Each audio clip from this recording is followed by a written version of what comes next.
Hello everyone, आप देख सकते हो माइक्रोसॉफ्ट एक्सेल को स्टार्ट कर रखे हैं।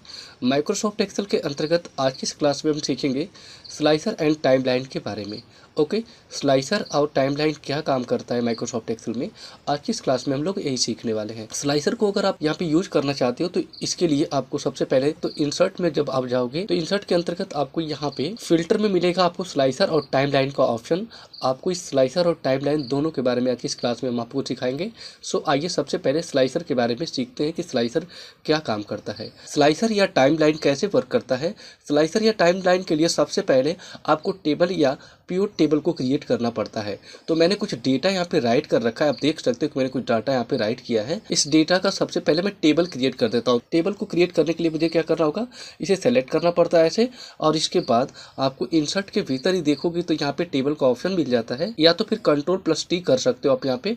तो आप यहाँ पे टेबल पे क्लिक कर दो, देखेंगे तो ये डेटा आपका ऐसे सेलेक्ट हो जाएगा। इसके बाद जस्ट ओके वाली बटन पे आपको क्लिक कर देना है। जैसे ही आप क्लिक करते हो आप देख लो आप यहाँ पे यह इस तरह से टेबल में कन्वर्ट हो जाता है। ठीक है, ये देखिए आपका ये टेबल में कन्वर्ट है। अब आपको क्या करना है, ये देखिए स्लाइसर का उपयोग करने के लिए आपको इंसर्ट टैब पे जाना है। इसके बाद आपको यहाँ पे स्लाइसर वाले ऑप्शन पे क्लिक कर देना है। तो जैसे ही आप इस पर क्लिक करोगे तो आपको एक डायलॉग बॉक्स खुल जाता है। आप देखेंगे तो कुछ इस तरीके से आपका डायलॉग बॉक्स ओपन होगा। ओके, आपको किसी न किसी डेटा को यहाँ पे पर्टिकुलर डेटा को सेलेक्ट कर रखना है, यानी कि टेबल के ऊपर क्लिक करना है। इसके बाद स्लाइसर पे क्लिक करना है आपको ऐसे। तो मैंने क्या किया, अब क्लिक कर दिया यहाँ पे, तो देखोगे कि यहाँ पे स्लाइसर के अंतर्गत वो नाम आए जो इसकी हेडिंग का, जैसे employee ID, employee name, department ID, या फिर यहाँ पे डेट। तो अगर ये कह रहा है कि आप जो स्लाइसर यूज कर रहे हो तो आप यूज कर रहे हो फिल्टर करने के लिए, तो फिल्टर करने के लिए जो आप इस स्लाइसर का उपयोग कर रहे हो, इसके द्वारा आप यहाँ पे डेटा को फाइंड करना चाहते हो एम्प्लॉई आईडी के माध्यम से या नेम के माध्यम से, जिसके माध्यम से भी आपको करना है उस चेकबॉक्स पे आपको ट्रिक कर देना है। ऐसे एम्प्लॉई आईडी के माध्यम से करना चाहता हूँ, ठीक है, और नेम के माध्यम से, तो मैं इन पे क्लिक कर दूंगा यहाँ पे। और जैसे मैं ओके वाली बटन पे क्लिक करूंगा तो आप देखिएगा दो स्लाइसर यहाँ पे क्रिएट होगा। ये देखिए आपका यहाँ पे, ये देखिए स्लाइसर यहाँ पे क्रिएट हो गया, एक एम्प्लॉई आईडी का, और दूसरा जो स्लाइसर यहाँ पे बना है उसका नाम क्या है, एम्प्लॉई नेम का स्लाइसर आपका यहाँ पे क्रिएट हो चुका है। मैं चाहूँ तो जिस एम्प्लॉई को यहाँ एम्प्लॉई आईडी के नाम से ढूंढना चाहता हूँ मैं उसे ढूंढ सकता हूँ यहाँ से। ठीक है, मुझे करना क्या होगा, यहाँ पे अभी जिस एम्प्लॉय की आपको यहाँ पे डिटेल चाहिए उस एम्प्लॉय की आईडी पे आपको क्लिक कर देना है। मैंने 6 नंबर वाले एम्प्लॉय आईडी पे क्लिक किया तो जो प्रिंस है उसका एम्प्लॉय आईडी था 106, यानी कि उसका डिटेल आपको यहाँ पे बाहर निकल के आ चुका है। अगर मान लीजिए मुझे 2 वाले पे चाहिए तो मैं 2 वाले पे क्लिक करूंगा तो इसमें सुनील का डेटा निकल रहा है, देख सकते हो। और यहाँ पे क्लिक करूंगा तो कंट्रोल के साथ अगर मैं क्लिक करता हूँ तो एक से ज़्यादा इन्फॉर्मेशन को मैं क्या कर सकता हूँ, यहाँ पे प्राप्त कर सकता हूँ। जैसे मैं कंट्रोल के साथ 6 पे क्लिक कर देता हूँ, यहाँ पे 106 पे, तो अभी देखोगे कंट्रोल के साथ क्लिक करने से आपको तीसरा डेटा भी आप देखो यहाँ पे आपको मिल चुका है यहाँ पे अभी। ठीक है, तो कई लोगों को अगर मल्टी आपको डेटा चाहिए तो कंट्रोल के साथ आप यहाँ पे क्लिक करके उसे सेलेक्ट कर सकते हो। ओके, मैं यहाँ पे क्लियर फिल्टर पे क्लिक कर दूंगा तो सारी फिल्टरिंग हट जाएगी और सारा डेटा आपके सामने यहाँ पे डिस्प्ले हो जाएगा। अगर मुझे नाम के हिसाब से चाहिए तो जैसे अमित का डेटा चाहिए तो अमित पे क्लिक कर दूंगा तो अमित का केवल डिस्प्ले यहाँ पे मिल जाएगा। तो ये आपका स्लाइसर है, कुछ इस तरीके से आपका वर्क करता है। आइए आपको सिखाते हैं कि टाइमलाइन कैसे काम करता है। मैंने यहाँ पे टाइमलाइन के लिए अलग से यहाँ पे क्या किया है, एक टेबल क्रिएट किया है, देख सकते हो अलग से मैंने डेटा यहाँ पे बनाया है।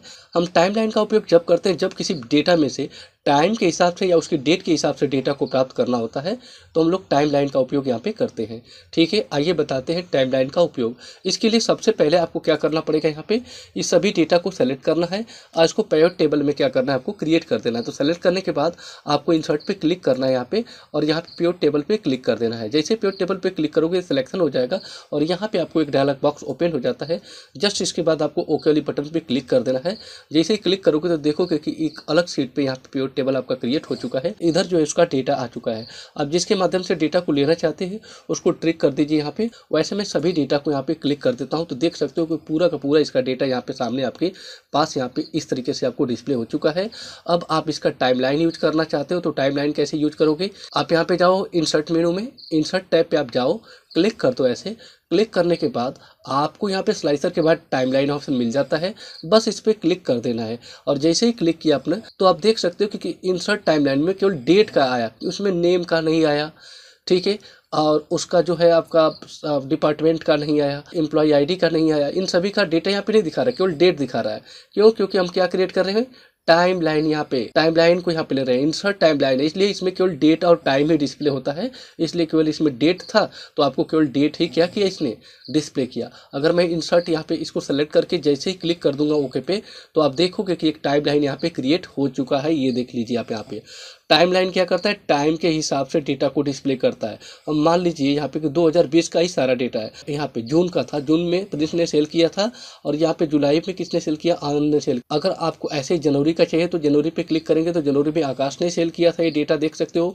फरवरी में सुनील का है, मार्च में देखेंगे तो सोनू का आपको दिख जाएगा, अप्रैल में देखेंगे तो मोहन का दिख जाएगा, और मई में देखेंगे तो यहाँ पे सोहन का दिख जाएगा। इस तरीके से देखिए एक टाइम लाइन बिल्कुल यहाँ पे क्रिएट हो चुका है। अभी मैं जो भी डेटा यहाँ पे प्राप्त कर रहा हूँ किसके हिसाब से कर रहा हूँ पे, मंथ के हिसाब से कर रहा हूँ।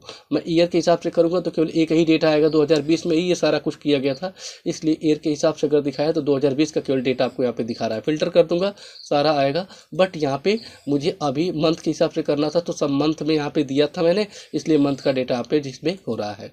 ठीक है, क्वार्टर्स में चाहिए ले सकते हो, डेज के हिसाब से चाहिए तो डेज के हिसाब से भी आप ले सकते हो। ठीक है, अभी तो मंथ के हिसाब से करोगे तो सारा का सारा डेटा आपके सामने प्रिंस का आ जाएगा, वैसे ही क्लिक करोगे तो आनंद का, जो जो व्यक्ति काम किए हैं उनका सभी का डिटेल आपके सामने यहाँ पे इस तरीके से आपको दिखाई। ओके, वीडियो अच्छी लगी तो प्लीज चैनल को सब्सक्राइब कर दीजिएगा, साथ में बेल आइकन को हिट कर दीजिएगा।